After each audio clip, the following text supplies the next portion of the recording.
कारणवा सुने किरणवा रोशनवा दिल को छोड़ गे। कौने कारणवा सुने किरणवा रोशनवा दिल को छोड़ गे। दिलावा लागल को तोरा से देनी दिलावा तोड़ गे। दिलावा लागल को तोरा से देनी दिलावा तोड़ गे। कौने कारणवा सुने किरणवा रोशनवा दिल को छोड़ गे। कौने कारणवा सुने किरणवा रोशनवा दिल को छोड़ गे।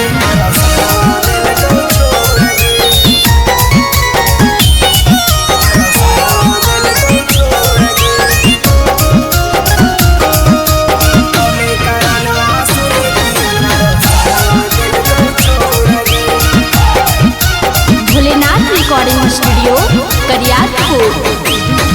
जान से ज्यादा तोरा से करा हालो प्यार गे। ऊ नहीं जनाला कौ की हो जैनी छिनार गे। हे गे जान से ज्यादा तोरा से करा हालो प्यार गे। ऊ नहीं जनाला कौ की हो जैनी छिनार गे। दिलावा तोड़ी के वो करा से लेनी मुहावा मोड़ गे। दिलावा तोड़ी के वो कारा से लेनी मुहावा मोड़ गे। कौने कारणवा सुने किरणवा रोशनवा दिल को छोड़ गे। कौने कारणवा सुने किरणवा रोशनवा दिल को छोड़ गे।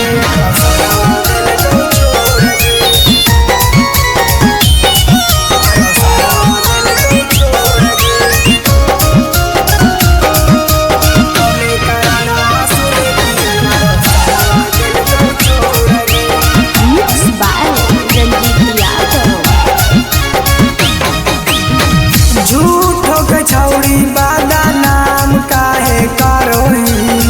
छोड़ी के रोशनवा के दोसारे पे मारोही।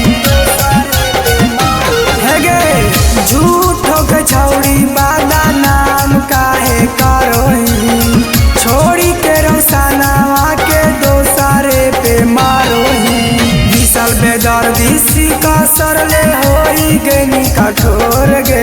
विशाल बेदर्दी का सरले होई गनी कठोर गे।